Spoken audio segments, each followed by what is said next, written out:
नमस्कार दोस्तों, ACC preparation के यूट्यूब चैनल में आप सभी का स्वागत है।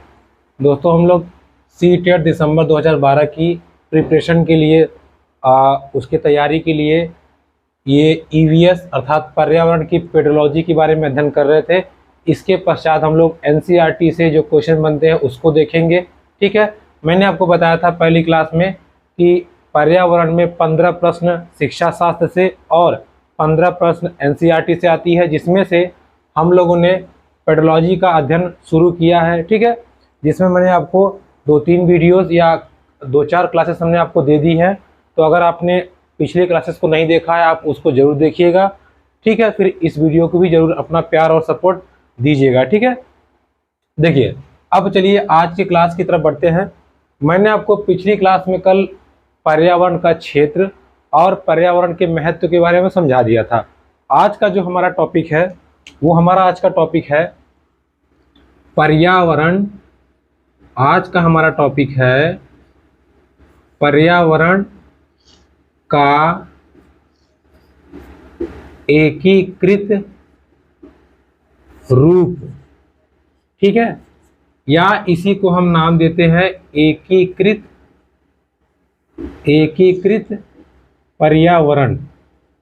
ठीक है, एकीकृत पर्यावरण क्या है? देखिए, इससे एग्जाम में आपको डायरेक्ट क्वेश्चन पूछता है कि एकीकृत पर्यावरण क्या है। तो आज हम लोग जानेंगे कि पर्यावरण का एकीकृत रूप क्या है या एकीकृत पर्यावरण क्या है। ठीक है, देखिए मैंने आपको पहली क्लास में थोड़ा सा इसका इंट्रो दिया था, आज उसको हम लोग थोड़ा डिटेल में पढ़ेंगे। देखिए, हम लोगों ने ये देखा कि हमारे सिलेबस में या कह लीजिए कि हमारे भारत देश में या हमारी किताबों में सबसे पहले पर्यावरण आया कहाँ से? किसने ये सोचा कि हाँ, हमें एक पर्यावरण है उसको एक विषय के रूप में पढ़ना पड़ेगा या हमको पढ़ना चाहिए। ठीक है, तो इस बात को समझने के लिए मैंने आपको बताया था कि राष्ट्रीय पाठ्यचर्या समिति। देखिए, राष्ट्रीय पाठ्यचर्या समिति 1975, राष्ट्रीय पाठ्यचर्या समिति 1975 ने ये कहा, क्या कहा कि हमें पर्यावरण का अध्ययन करना चाहिए। ठीक है, बिल्कुल सही है, कोई दिक्कत नहीं है। इन्होंने कहा कि पर्यावरण का अध्ययन करना चाहिए। कैसे करना चाहिए? इन्होंने कहा कि क्लास या कह लीजिए हिंदी में लिख देते हैं कक्षा 1 और 2, कक्षा 1 और 2 में पर्यावरण को प्राकृतिक प्लस सामाजिक, प्राकृतिक प्लस सामाजिक, और कक्षा 3 व 4 में विज्ञान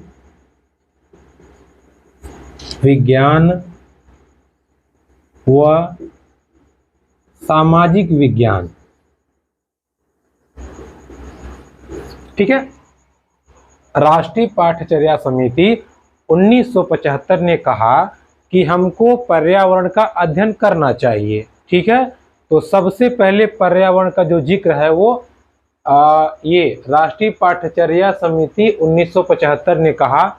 क्या कहा कि कक्षा 1 और 2 में हमको प्राकृतिक और सामाजिक रूप में, ठीक है, प्राकृतिक और सामाजिक रूप में बच्चों को पर्यावरण का ज्ञान देना है। क्लियर? ध्यान सुनिएगा मेरी बात को। क्या कहा इसने कहा कि हमको प्राकृतिक और सामाजिक विषय या कह लीजिए कि सामाजिक रूप से क्या करना है, बच्चों को पर्यावरण का ज्ञान देना है। क्लियर? ये किसने कहा? ये कक्षा 1 और 2 के बच्चों के लिए राष्ट्रीय पाठ्यचर्या समिति 1975 ने कहा। पहली बात। दूसरी बात, इन्होंने कहा कि कक्षा 3 व 4 में विज्ञान और सामाजिक विज्ञान को ले करके अलग अलग रूपों में पर्यावरण को पढ़ाया जाना चाहिए। बातों को समझिएगा। क्या कहा इन्होंने इन्होंने कहा कि एक विज्ञान का विषय बना दीजिए, एक सामाजिक विज्ञान का, और इन दोनों को क्या कह दीजिए कि पर्यावरण है, हम पढ़ाएंगे। बात को समझिए, यहाँ दोनों विषयों को मिलाया नहीं, उन्होंने कहा कि विज्ञान भी पढ़ाइए, सामाजिक विज्ञान भी पढ़ाइए, यानी कि 2 किताब चलवाइए और कहिए ये क्या है, ये पर्यावरण है। ठीक है, ये किसने कहा था?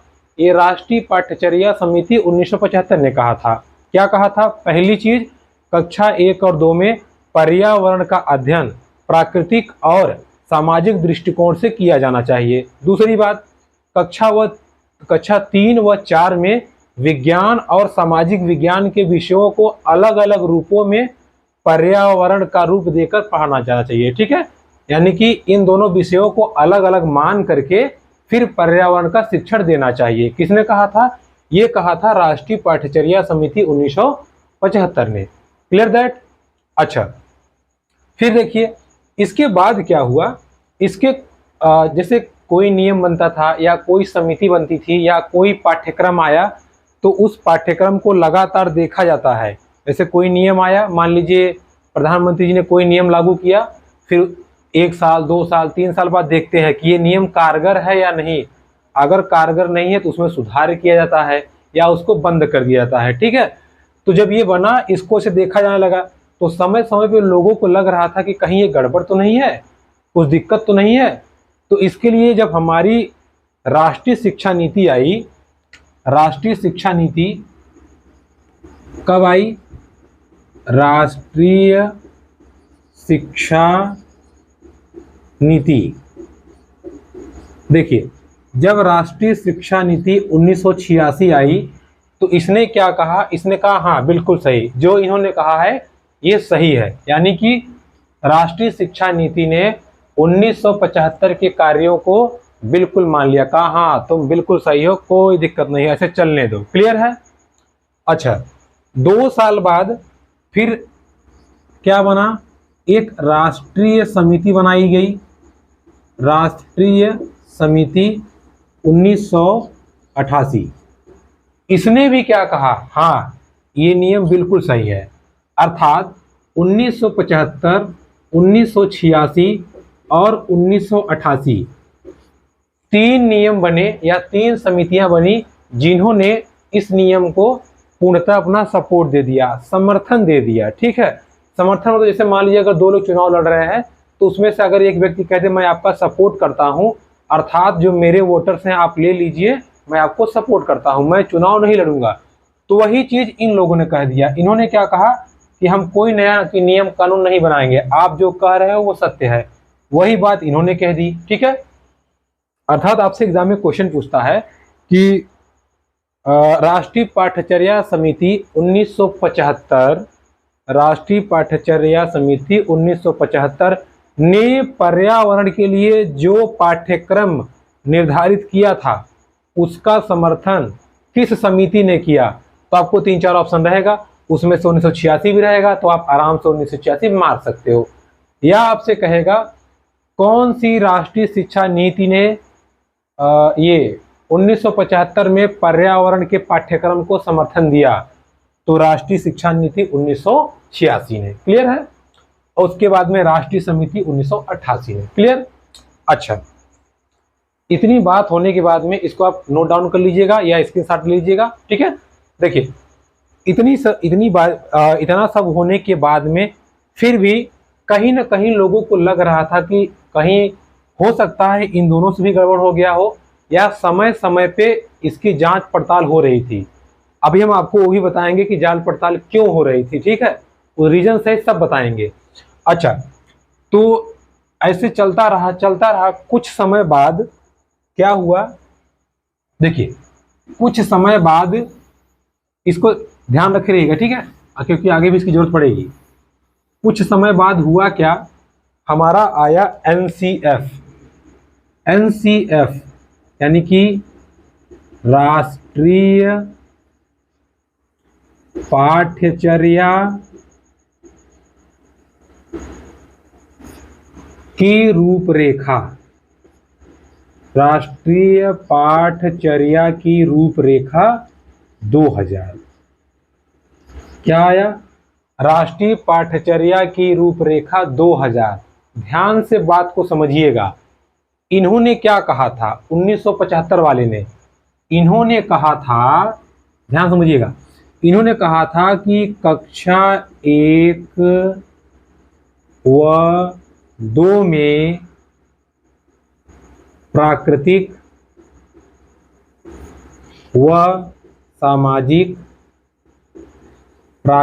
व सामाजिक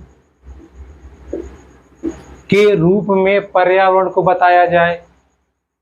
और क्या कहा था इन्होंने? कक्षा 3 व 4 में विज्ञान तथा सामाजिक विज्ञान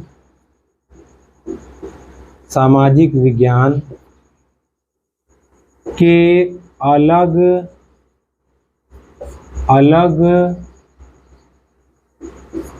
रूपों में पर्यावरण शिक्षण कराया जाए। पर्यावरण शिक्षण, ठीक है। बात को ध्यान से समझिएगा, बात को बिल्कुल ध्यान समझिएगा। हमारा ये टॉपिक आ चुका है। देखिए, इन्होंने कहा था कि कक्षा 1 व 2 में प्राकृतिक और सामाजिक के रूपों में पढ़ाया जाए, यही ना कहा था इन्होंने। और क्या कहा था कि विज्ञान और सामाजिक विज्ञान के विषयों को अलग अलग रूपों में पर्यावरण करके बनाया जाए। मतलब उन्होंने नियम तो दिया, बिल्कुल सही दिया, लेकिन उन्होंने गलती एक कर दी। क्या गलती कर दी? उन्होंने कहा कि प्राकृतिक और सामाजिक के रूपों में पर्यावरण पढ़ाया जाए कक्षा 1-2 वालों को, साथ ही साथ विज्ञान और सामाजिक विज्ञान को अलग अलग विषय के रूप में पर्यावरण का नाम देके पढ़ाया जाए 3 और 4 वालों को। लेकिन सन 2000 ने कहा ना, दिस इज वेरी रॉन्ग, बिल्कुल गलत है, ऐसा नहीं होना चाहिए। तो इन्होंने क्या किया, बस इनके नियम में थोड़ा सा परिवर्तन करना चाहा। क्या करना चाहा? इन्होंने कहा हमारे हिसाब से, अकॉर्डिंग टू एनसीएफ 2000, हमारे हिसाब से प्राकृतिक और सामाजिक जो स्वरूप आप कह रहे हैं इसको एक विषय बना दीजिए। प्राकृतिक और सामाजिक जो आप स्वरूप कह रहे हैं इसको एक विषय बना दीजिए, नाम दे दीजिए पर्यावरण। क्या नाम दे दीजिए? पर्यावरण। क्या नाम दे दीजिए? पर्यावरण। साथ ही साथ कक्षा 3 में विज्ञान और सामाजिक विज्ञान को जो आप अलग अलग कर रहे थे उसको भी मिक्स कर दीजिए और क्या नाम दे दीजिए? पर्यावरण। क्या नाम दे दीजिए? पर्यावरण। क्लियर? तो एनसीएफ 2000 ने क्या कहा कि भाई 1975 वाले आप क्या कर रहे थे? आप प्राकृतिक और सामाजिक रूप में जो बता रहे थे, क्या प्राकृतिक सामाजिक लगा के रखे हो? हटाओ इसको, प्राकृतिक सामाजिक को बनाओ एक पर्यावरण कक्षा 1 के बच्चों के लिए, विज्ञान सामाजिक विज्ञान को मिलाओ, बनाओ एक पर्यावरण कक्षा 3 और 4 के लिए। तो आप देखिए ना क्या किया उसने, प्राकृतिक सामाजिक को मिला के एक, सामाजिक विज्ञान विज्ञान को मिलाकर के एक, अर्थात एनसीएफ 2000 ने ये बताया कि पर्यावरण को एकीकृत रूप में पढ़ाया जाना चाहिए, इंटीग्रेटेड फॉर्म में पढ़ाया जाना चाहिए। किसने बताया? एनसीएफ 2000 ने। क्लियर है? अभी आप शब्दों को ध्यान रखे रहिएगा, नहीं तो एग्जाम में आपका क्वेश्चन गलत हो सकता है। क्या गलत हो सकता है अभी आपको हम बताएंगे। क्या मैंने बताया? मैंने बताया कि इसने कहा कक्षा 1 में प्राकृतिक और सामाजिक को मिला करके पर्यावरण, कक्षा 2 में प्राकृतिक और विज्ञान और सामाजिक विज्ञान को मिला करके पर्यावरण। क्लियर? किसने कहा था? एनसीएफ 2000 ने। हम क्या बोल रहे हैं? कहा था। इसका मतलब आप समझ रहे हैं? जैसे हम कह दें 2 2 5 होता है, तो आप कहेंगे सर कह रहे थे 2 2 5 होता है, ये सही है कि गलत है? आपके दिमाग में क्वेश्चन आएगा ना। तो इसकी भी जांच के लिए कौन आया? एनसीएफ 2005। कौन आया? एनसीएफ 2005। देखिए, बस ये आप समझ लीजिए, आपका काम खत्म हो गया यहीं पे। एनसीएफ 2005, इसका हिंदी नाम है राष्ट्रीय पाठ्यचर्या की रूपरेखा 2005। इसने कहा, क्या कहा? भाई 2000 वाले आपका नियम बिल्कुल सही है, क्या कहा उसने? आपका नियम बिल्कुल सही है, अर्थात हम पर्यावरण को प्राकृतिक और सामाजिक रूप में ही पढ़ाएंगे। थोड़ा सा और क्या, इन्होंने कहा कि प्राकृतिक और सामाजिक रूप में पढ़ाएंगे, लेकिन हमारा माध्यम क्या होगा? भाषा और गणित। भाषा और गणित की सहायता से, भाषा और गणित की सहायता से। क्लियर? ये किसके लिए कहा था इन्होंने? ये कक्षा 1 और 2 के लिए कहा था। कक्षा 3 और 4 के लिए इन्होंने क्या कहा? इन्होंने कहा कि विज्ञान और सामाजिक विज्ञान, विज्ञान और सामाजिक विज्ञान को मिला करके एक कर देंगे पर्यावरण विषय। क्लियर? इसने लागू कर दिया, एनसीएफ 2005 ने लागू कर दिया। क्लियर? तो 2000 और 2005 में अंतर समझ में आया? नहीं समझ में आया तो समझ लीजिए। देखिए, एनसीएफ 2000 ने कहा कि सामाजिक और प्राकृतिक, सामाजिक और प्राकृतिक को आप मिला करके एक विषय बना दीजिए, और 3-4 वालों के लिए जो आप अलग अलग विज्ञान और सामाजिक विज्ञान पढ़ा रहे हो उसको भी मिला करके एक कर दीजिए। लेकिन उस समय किया नहीं गया था। किया किसने? 2005 ने। जब 2005 आया, कहा हाँ बिल्कुल सही कह रहे हो आप, कक्षा 1 में प्राकृतिक और सामाजिक को मिला के पर्यावरण बना देंगे, लेकिन हम विषय कोई नहीं बनाएंगे।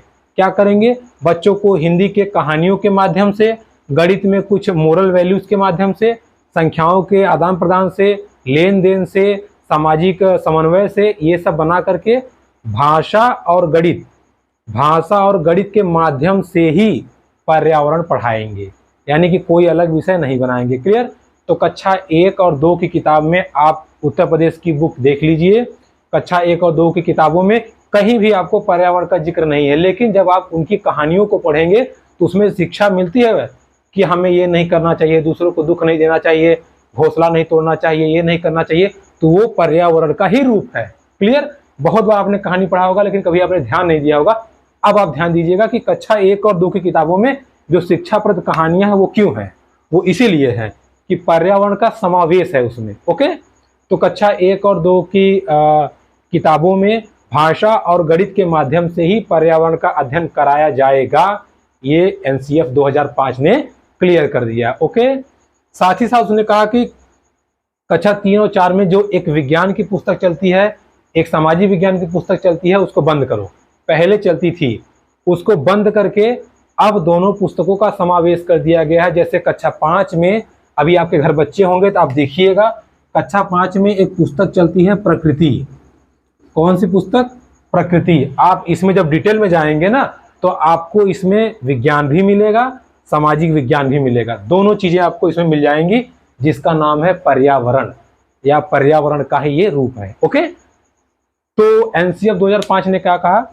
एनसीएफ 2005 ने कहा कि एनसीएफ 2000 ने बिल्कुल सही कहा है, कक्षा 3 और 4 में विज्ञान और सामाजिक विज्ञान को मिला करके एक किताब चलेगी, एक विषय चलेगा, जिसका नाम होगा पर्यावरण। Clear that? कक्षा 1 और 2 की किताबों में या कक्षा 1 और 2 में भाषा और गणित के माध्यम से ही पर्यावरण का अध्ययन कराया जाएगा। देखिए, सीटेट आपको कंफ्यूज करेगा। सीटेट एग्जाम में आपको देगा कि कक्षा 1 और 2 के बच्चों के लिए पर्यावरण विषय एक अलग विषय के रूप में पढ़ाया जाता है। अब उसमें कहेगा कथन सत्य है, कथन गलत है, कथन आधा सत्य है, पूरा सत्य है, तो आप मारिएगा कथन गलत है, क्योंकि वहाँ अलग विषय है ही नहीं।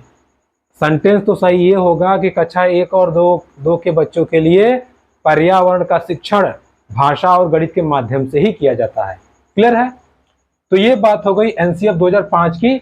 और ये पूरा जो समावेशन किया गया, विज्ञान और सामाजिक विज्ञान को मिलाकर के एक विषय, और प्राकृतिक और सामाजिक विषयों को गणित और भाषा के माध्यम से करके एक, यही पूरा सिस्टम जो है पर्यावरण का एकीकृत कहलाया। ठीक है?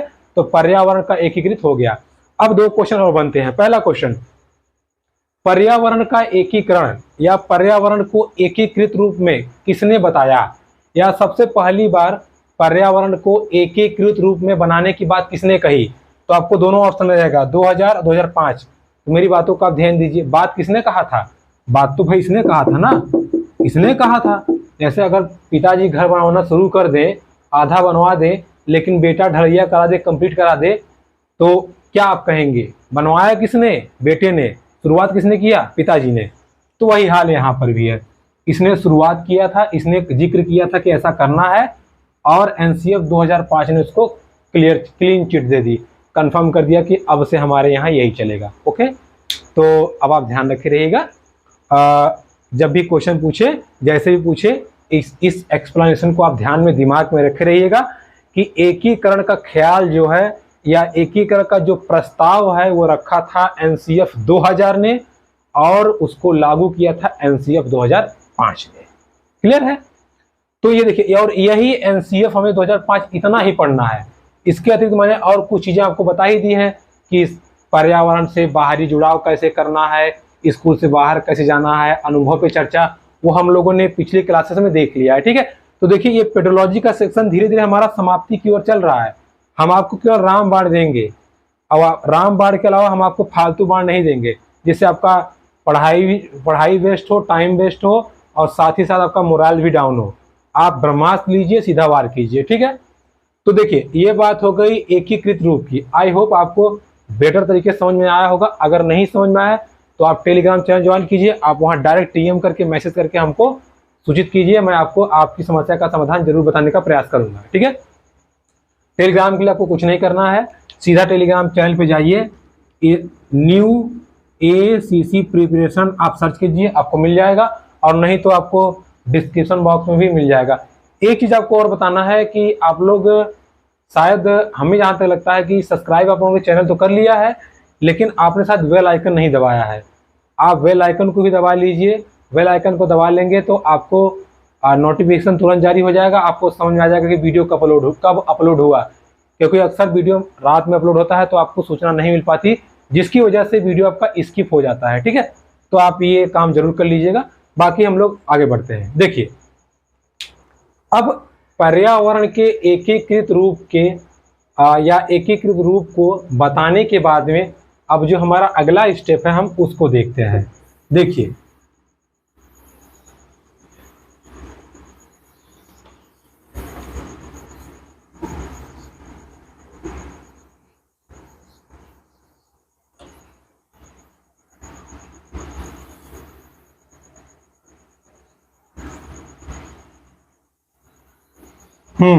देखिए अगला हमारा जो टॉपिक है, एग्जाम में ये भी बहुत पूछता है, बोझ रहित, अब ये मात्राओं पे ध्यान मत दीजिएगा, थोड़ा सा गलती हो सकती है, बोझ रहित शिक्षा। ठीक है, या इसको छोड़िए, बिना बोझ लिख दीजिए। ठीक है, बिना बोझ शिक्षा। देखिए, बोझ रहित शिक्षा या बिना बोझ कह लीजिए कि शिक्षा, अब ये क्या है? अभी देखिए, मैंने आपको क्या बताया था, मैंने आपको बताया था कि 75 में नियम बना, 86 में, 88 में, बाद में 2000 वालों ने कुछ और कह दिया, 5 वालों ने कुछ और कह दिया। ऐसा हुआ क्यों? ऐसा इसलिए हुआ कि जब नियम बना तो बार बार समीक्षा की जा रही थी कि यार ये गड़बड़ तो नहीं है, हम लोगों ने गड़बड़ तो नहीं बना दिया। तो इसी के लिए आप ध्यान से बातों को समझिएगा। कब आया था नियम? 1975 में। इसके 2 साल बाद ही 1977 में, नाम ध्यान रखे रहिएगा, ईश्वर भाई पटेल, ईश्वर भाई पटेल। ठीक है, ईश्वर भाई पटेल के नेतृत्व में, ईश्वर भाई पटेल के नेतृत्व में एक समिति गठित की गई, और ये कहा गया कि आप जाइए देखिए। क्या देखिए? आप जाइए देखिए, जो ये पाठ्यक्रम बनाया गया है बच्चों का, सभी सब्जेक्ट का, कहीं ये ज़्यादा तो नहीं है या कम तो नहीं है। तो इनकी समिति ने जो जो नियम कानून बनाए गए थे, सबको वो लोग देखने लगे। ठीक है, बाद में क्या हुआ? बाद में इसमें एनसीईआरटी भी घुस गया, एनसीईआरटी भी घुस गया। इसके बाद में 1992 में, ठीक है, 1992 में एक राष्ट्रीय समिति बनाई गई, एक राष्ट्रीय समिति बनाई गई। इसमें देखिए मेन कई लोग थे, तो ये 3-4 समितियां आई। इन सब ने क्या किया, देखिए जब ये आए इन्होंने कहा कि हाँ क्या करिए, इस विषय को कैसे पढ़ाइए, उस विषय को ऐसे कीजिए, क्योंकि सुधार कब हुआ था, सुधार तो हमारा 2000 में हुआ था। ये लोगों ने क्या कहा कि भाई हाँ इसमें कम होना चाहिए, इसमें ज़्यादा होना चाहिए, ये करो वो करो। ये आए, इन्होंने कुछ और नियम दे दिया। एनसीईआरटी आई, इसने कुछ और नियम दे दिया। साथ ही साथ एनसीईआरटी अब 1984 में, ठीक है, ये जो एक राष्ट्रीय नीति आई थी आपकी राष्ट्रीय समिति, 92 में, एक 1984 में। तो हालांकि ये सन आपका इंपॉर्टेंट नहीं है, इसलिए हम आपको इसको सन के लिए जोर नहीं डाल रहे हैं, जो सन इंपॉर्टेंट है उस पर हम जोर डालेंगे। तो ये सब समितियाँ आई। देखिए ईश्वर भाई पटेल समिति, उसने कुछ नियम दे दिया कि हाँ इस बुक में था, चेंज करिए, चेंज हो गया। एनसीईआरटी आया, उसने कहा नहीं नहीं नहीं ये चेंज कीजिए, फिर चेंज हो गया। फिर 1984 वाला नियम आया, उसने कहा नहीं नहीं ये चेंज करो, फिर चेंज हो गया। इससे स्थिति बनने के बजाय और खराब हो गई। ले अब क्या करें, एक तो हम चले थे पाठ्यक्रम को कम करने, और वो खराब हो गया, तो इससे और उलझन पैदा होने लगी। ठीक है, फाइनली क्या हुआ, फाइनली 1992 में, 93 में, कहीं 92 लिखा है, कहीं आपका 93 लिखा है, तो आप उसके लिए परेशान ना होइएगा, लेकिन मोस्ट गस्टेड आपका 93 है। ठीक है, यानी कि ज़्यादातर 93 है। 1992-93 में क्या हुआ, यशपाल समिति आई। कौन सी समिति, यशपाल समिति। ये देखिए आप, ये आपको डेट सहित आपको याद रखना है क्योंकि ये बहुत इंपॉर्टेंट है। क्या आया, यशपाल समिति। यशपाल समिति ने कहा कि हाँ बच्चों पे लोड बढ़ रहा है, किताबें बढ़ रही हैं, इसलिए हमको कुछ ऐसा नियम कानून बनाना होगा या बनाना पड़ेगा। क्या बनाना पड़ेगा कि बच्चों का बोझ कम हो जाए। तो यशपाल समिति ने अपनी रिपोर्ट भारत सरकार को सौंपी। भारत सरकार ने उनका देखा, कहा हाँ आप सही कह रहे हैं, हमको ऐसा करना चाहिए। देखिए कोई नियम बनाना महानता नहीं है, वो नियम को मानते कितने लोग हैं वो महानता है। ठीक है, अब आप सोचिए कक्षा 1 के बच्चों को आप अगर हिंदी पढ़ा रहे हो, इंग्लिश पढ़ा रहे हो, बात देखो, अगर आप क्या कर रहे हो, हिंदी पढ़ा रहे हो, कक्षा 1 के बच्चों को इंग्लिश पढ़ाना चाहते हो और गणित पढ़ाना चाहते हो, एटलीस्ट इतना तो बच्चों को पढ़ाओगे ही, क्योंकि आपने पर्यावरण को तो बता दिया था कि भाषा और इसके माध्यम से पढ़ा लेंगे। तब भी आप 1 किताब, 2 किताब, 3 किताब, अब कक्षा 1 का बच्चा आया नहीं, उसके ऊपर लोड डाल दिए 3 किताब, कैसे पढ़ेगा वो। तो इस समिति ने कहा ना हटाओ इसको। उसने कहा हिंदी, इंग्लिश, गणित तीनों को मिलाकर के 1 किताब बना दो। अब आप कक्षा 1 में जाइए, उसमें पुस्तक चलती है कलरव, कक्षा 2 में पुस्तक चलती है किसलय, और इन दोनों पुस्तकों में थोड़ा थोड़ा करके हिंदी भी है, मैथ भी है, इंग्लिश भी है, हिंदी भी है, मैथ भी है, इंग्लिश भी है। आप जाके अब पुस्तक देख लीजिएगा, आपको समझ में आ जाएगा द पावर ऑफ यशपाल समिति। ओके, आपको पूरा समझ में आ जाएगा यशपाल समिति कितनी इंपॉर्टेंट चीज है। सोचिए 1 किताब में उन्होंने थोड़ा थोड़ा करके सबको दे दिया, तो दैट इज कॉल्ड यशपाल समिति। ओके, यशपाल समिति ने क्या कहा, पूरे पाठ्यक्रम को कम से कम कर दिया और जरूरतमंद चीजों को ही किताब में रखा। ठीक है, तो कक्षा 1 और 2 की किताबों को, जो 3 बुक चलती थी, सबको हटा करके 1 बुक रख दिया और ये 2 बुक रख दिया। ठीक है, आजकल बच्चों को अभ्यास के लिए वर्कबुक भी आती है, लेकिन वो क्या हो, तो कॉपी है उनके लिए। मेन बुक क्या है, मेन बुक तो यही है ना। कक्षा 1 में भी 1 किताब है, कक्षा 2 में भी 1 किताब है। ठीक है, अब देखिए, हालांकि अभी कक्षा 2 में आजकल गिनतारा भी अलग से आ रहा है, लेकिन इसमें समावेश है, इसमें भी समावेश है, आप जाके देख सकते हो। ठीक है, इसमें अलग से गिनतारा चलता है ऐसा नहीं है, हम ये नहीं कर रहे हैं, बट जो आपका मेन सिलेबस था, जो आपको 3-3, 4-4 किताबें चलती थी, सब हटा दिया गया। तो कक्षा 1 की अगर आप किताब देखेंगे तो कक्षा 1 में शुरू में हिंदी है, फिर बीच में इंग्लिश है, फिर गणित भी है। ये सारी की सारी चीज़ें आपको उसमें मिल जाएंगी, और हिंदी में पर्यावरण की चीज़ें भी हैं, समाजी विज्ञान की भी चीज़ें हैं। तो 1 किताब में कितना ज्ञान मिल गया, ये किसने कहा था? ये यशपाल समिति ने कहा था। इसी के तहत या ऐसे ही करके हम लोग क्या कर सकते हैं, हम लोग बिना बोझ रहित शिक्षा, बिना बस्ते की शिक्षा या भार कम शिक्षा, ठीक है, बिना बोझ शिक्षण, ये पाठ्यक्रम हम कर सकते हैं। और बच्चे के वो असर से या बच्चे के मानसिक रूप से जो वो इतना टेंशन में आ जाता है कितनी किताबें हमको ले जानी है, उससे बचने के लिए ये रामबाण दिया किसने? यशपाल समिति ने। ठीक है, तो बिना बोझ रहित शिक्षा आपको आई होप समझ में आ गया होगा। अगर नहीं समझ में आया तो आप कक्षा एक किताब देख लीजिएगा, आपको बेटर समझ में आ जाएगा। ये क्या है, कब आया था? 1992-93 में आया था। ये 92 में बना था, 93 इसने अपनी रिपोर्ट दे दी थी सरकार को। ठीक है, तो इसी के बाद ही 2000 आया था, जिसने उसने भी तो यही किया। उसने भी क्या कहा था, मिला के एक कर दो, हटाओ सबको, तो दो 3 किताबें हट गई और हमारा काम हो गया। ठीक है, तो देखिए ये था हमारा पर्यावरण का शिक्षण, जिसमें हम लोगों ने 3 चीजें देखा, एनसीएफ 2000, एनसीएफ 2005 और ये बिना बोझ रहित शिक्षा देखा हमने। उसके साथ ही साथ हमने क्या देखा, एकीकृत पर्यावरण। अब देखिए पर्यावरण का हमारा शिक्षण का कार्य जो ये पेडोलॉजी है उसका लगभग भाग खत्म हो गया है। अब कल से हम लोग पढ़ेंगे अधिगम के बारे में, यानी कि पर्यावरण में कौन कौन से अधिगम, कौन कौन से लॉ हमको जानने हैं उसके बारे में पढ़ेंगे। फिर हमारा ये पेडोलॉजी समाप्त हो जाएगा।